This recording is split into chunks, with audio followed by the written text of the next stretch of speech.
என் அன்பு குழந்தையே, நாம் ஒன்று நினைக்க தெய்வம் ஒன்று நினைக்கின்றதே. ஒரு விஷயத்தை கணக்கு போட்டு செயல்படுத்த அந்த கணக்குகள் முற்றிலுமாக தவறாகி அது வேறு விதமாக நடந்து முடிகிறதே என்று புலம்பிக் கொண்டே இருக்கின்றாய். உன்னுடைய கணக்குகள் தவறாக முடியலாம் குழந்தையே, ஆனால் இறைவன் போடும் கணக்குகள் ஒருபோதும் தவறாகாது. வாழ்க்கையில் நீ போடும் கணக்குகளை நினைத்தே வருந்திக் கொண்டிருக்கின்றாய்.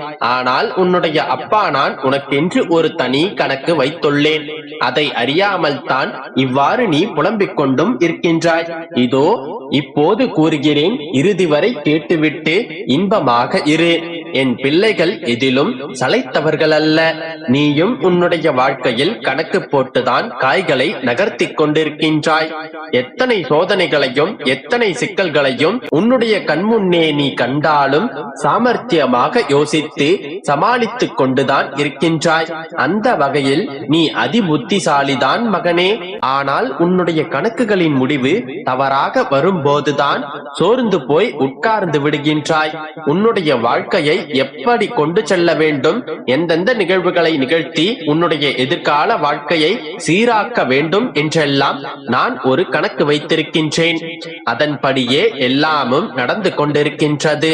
நடப்பதெல்லாம் உனக்கு சிக்கல்களாக தோன்றலாம். ஆனால் நானோ சிக்கல்களை எல்லாம் சீரமைத்துக் கொண்டுதான் இருக்கின்றேன். இறைவனின் கணக்கை அவ்வளவு எளிதாக புரிந்து கொள்ள முடியாதல்லவா? எவ்வளவு சிக்கல்களாக இருந்தாலும் என் கணக்கின் முடிவு என் பிள்ளையின் வெற்றியில் தான் முடியும். தவழ்ந்து கொண்டிருக்கும் என்னுடைய பிள்ளையை தாங்கி பிடிப்பதற்காகவே அத்தனையும் நடக்கின்றது.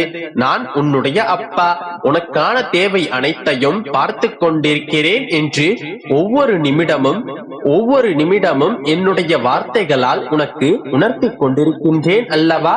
ஆனால் நீயோ மறுபடியும் எல்லாவற்றையும் உன்னுடைய தலையில் சுமந்து கொண்டு அதையே நினைத்துக் கொண்டு புலம்பிக் கொண்டும் இருக்கின்றாய். முதலில் இப்படி புலம்புவதை நிறுத்திவிடு. இவ்வாறு புலம்பி என்ன சாதித்தாய் உன்னுடைய வாழ்க்கையில்? நான் மிகவும் ஏழை என்று சொல்கின்றாய். பணம் என்கின்ற விலை உயர்ந்த காகிதம் உன்னிடம் இல்லாமல் இருக்கலாம். ஆனால் மனம் என்கின்ற விலை மதிக்க முடியாத செல்வம் என் பிள்ளையிடம் இருக்கின்றது. அதை உன்னுள் நீ உணரும் முன்னரே உன்னுடைய அப்பா நான் அறிவேன். உனக்கு உன்னுடைய நேரத்தை எப்படி பொக்கிஷமாக செலவிட வேண்டும் என்று சொல்கிறேன் கேள். ஒரு 10 நிமிடம் நீ எதையும் யோசிக்காமல் அமைதியாக உன்னுடைய முன்னே நடக்கும் விஷயங்களுக்கு எதுவும் கண்டுகொள்ளாமல், கோபமோ வருத்தமோ எதுவுமே காட்டிக்கொள்ளாமல் உன்னுடைய நிமிடங்களை நீ உணர்ந்து பார். வாழ்க்கையில் இந்த நிமிடங்கள் எவ்வளவு முக்கியம் என்பதை நீ உணர்ந்து கொள்வாய். உன்னுடைய கோபத்தையும் பதற்றத்தையும் உன்னுடைய கட்டுப்பாட்டுக்குள் வைத்துக்கொள். மனதைரியத்தை முழுமையாக வளர்த்துக்கொள். உன்னுடைய வாழ்வில் அது நடக்க வேண்டும், இது நடக்க வேண்டும், இவ்வாறு நடக்க வேண்டும், இவ்வாறு வாழ வேண்டும் என்றெல்லாம் நீ ஒரு கணக்கு வைத்திருக்கிறாய் அல்லவா? அந்த கணக்கை விட பல மடங்கு உயர்வாய், பல மடங்கு மேன்மையாய் நான் உனக்கென்று ஒரு தனி கணக்கு வகுத்து கொண்டுதான் இருக்கின்றேன். என் பிள்ளையான நீ சாதாரண மனிதனல்ல, நீ வைரக்கல். உன்னை வடிவம் கொண்டு வந்து வெளிச்சத்தின் பேரொளி வீசுவதற்காகவே நான் இவற்றையெல்லாம் தாங்கிக் கொண்டிருக்கின்றேன். உன்னுடைய வாழ்க்கையில் நடக்கும் அத்தனை நிகழ்வுகளும் நீயாக நடத்தவில்லை, அது தானாகவும் நடக்கவில்லை. எல்லாவற்றையும் நானாகவே நடத்தி கொண்டிருக்கின்றேன். ஒவ்வொரு முறை நீ தவறு செய்யும் போதும் உன்னை நேர்படுத்தி கொண்டிருக்கின்றேன். உன்னுடைய தவறான எண்ணங்களை சீர்படுத்தி கொண்டிருக்கின்றேன். இந்த பெருமாளின் கணக்குப்படி நீ சிக்கலான காலகட்டங்களை எல்லாம் கடந்து வந்து விட்டாய். இப்பொழுது உன்னுடைய வாழ்க்கைக்கான தீர்வை நோக்கி நகர்ந்து கொண்டிருக்கின்றாய். இன்னும் கொஞ்ச நாட்களில் உனக்கான தீர்வை நீ முழுமையாக பெற்றும் விடுவாய். கேள்விகளாகவே இருந்த உன்னுடைய வாழ்க்கையின் கணக்குகள் விடைகளாக மாறப்போகின்றன. உன்னுடைய வாழ்க்கைக்கான தீர்வுகளை நீ சந்திக்கும் நேரம் நேரம் வந்துவிட்டது. உன்னுடைய கணக்குகள் தவறாகலாம், ஆனால் உன்னுடைய வாழ்க்கையில் என்னுடைய கணக்குகள் ஒருபோதும் பாதை மாறாது. இப்பொழுது உன்னுடைய அப்பா கூறுகிறேன், உறுதியாக நம்பு செல்லமே. எல்லாம் சரியான பாதையில் சரியாகத்தான் நடந்து கொண்டிருக்கின்றது. நீ இப்போது பயணிக்கும் பாதையில் மிக மோசமான மிருகங்கள் இருப்பதை போன்று நீ உணரலாம். மோசமான மனிதர்களையே கூட எதிர்கொள்ள நேரிடலாம். ஆனால் நீ எதை கண்டும் அஞ்சாமல் தைரியமாக உன்னுடைய இலக்கை நோக்கி போய்கொண்டே இரு. நான் அவர்களையெல்லாம் தூக்கி வீசி பந்தாடி விடுவேன். காது மிரண்டால் காடு தாங்காது என்பதை நீ அவர்களுக்கு காட்டும் தருணம் வந்துவிட்டது.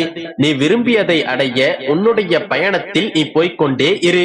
எல்லாவற்றையும் நான் பார்த்துக் கொள்வேன். உன்னுடைய கஷ்டமான காலகட்டங்கள் முடிந்து விட்டது மகளே. இனி நீ மகிழ்ச்சியான பாதையில் செல்ல இருக்கின்றாய். உன்னுடைய முயற்சி பாதைகள் அனைத்தும் சர்வ நிச்சயமாக வெற்றியடையும்.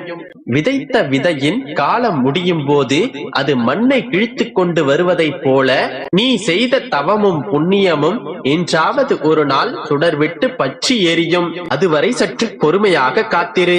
எதுவும் தவறாக நடந்து விடாது. என்னுடைய கணக்கின்படி உன்னை வந்து சேர வேண்டிய எல்லாவற்றையும் ஒரு குறை இல்லாமல் அனைத்தையும் நிறைவாக உன்னிடம் கொண்டு வந்து சேர்ப்பேன். அதுவரை உன்னுடைய கணக்கை நினைத்து நீ பயப்படாமல் இரு. என்னுடைய கணக்கின் மீது நம்பிக்கை வைத்து பொறுமையாக காத்திரு. அனைத்தும் நல்லதாகவே நடக்கும். நம்பிக்கையோடு இரு. என் அன்பு குழந்தையே, உன்னுடைய வாழ்வில் நீ விருப்பப்பட்ட அனைத்து நிகழ்வுகளும் நடக்கும். ஆனால் ஒரு சில விஷயங்கள் நீ கேட்காமலே விரும்பாமலே அதுவாக உன் வாழ்வில் நடக்கும். அது ஏன் தெரியுமா? அது நடந்தால் உன் வாழ்வில் நிச்சயமாக சந்தோஷமானதாக இருக்கும். நீ நிம்மதியாக இருப்பாய். அவற்றை கொடுத்தால் நீ சந்தோஷமாக இருப்பாய் என்று உன் அப்பா நான் உனக்கு கொடுத்தது. அவற்றை நீ மனப்பூர்வமாக பரிபூரணமாக ஏற்றுக்கொள். அதனால் உன் வாழ்வில் உனக்கு எவ்வித குறையும் ஏற்படாது. உன் விருப்பம் இல்லாமல் உன் வாழ்வில் ஒரு விஷயம் நடக்கின்றது என்றால் அது உனக்காக உன் அப்பா நல்லதை எடுத்து கொடுக்கிறேன் என்று அர்த்தம். நம்பிக்கையோடு அதை முழுவதுமாக ஏற்றுக்கொள்.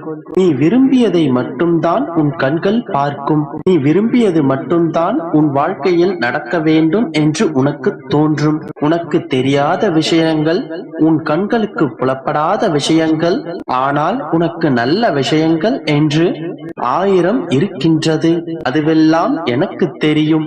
அதை உன் கண்கள் பார்க்கும் வண்ணம் கூடிய விரைவில் நான் உனக்கு செய்வேன். உன்னை காப்பவன் நான் என்று உணரும் போது உனக்கானதை சேர்த்துத்தானே நான் படைத்திருப்பேன். நீ பிறந்த நொடியே நீ அனுபவிக்க வேண்டிய அனைத்தும் படைக்கப்பட்டு விட்டது. இனி எதுவும் மீதமில்லை.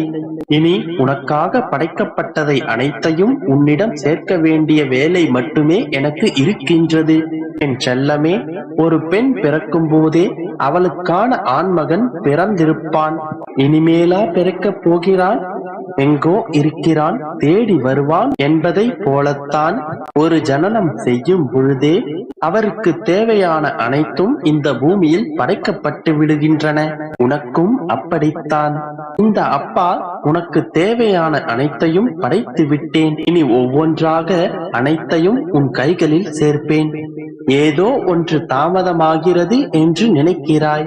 ஆனால் உனக்கானதை உன்னிடம் சேர்க்காமல் நான் ஓய மாட்டேன். நிச்சயம் அனைத்தையும் உன் கைகளில் சேர்த்து உன் வாழ்க்கை அழகாவதை பார்த்து ஆனந்தமடைவதுதான் இந்த தந்தையின் முதல் கடமை. என்னை நம்பு. நிச்சயமாக அனைத்தும் நல்லதாகவே நடக்கும். உனக்கு தேவையானதை தக்க நேரத்தில், தக்க சமயத்தில், தக்க ஆட்களின் மூலம் உன்னிடம் வந்து சேர்த்து விடுவேன். நம்பிக்கையும்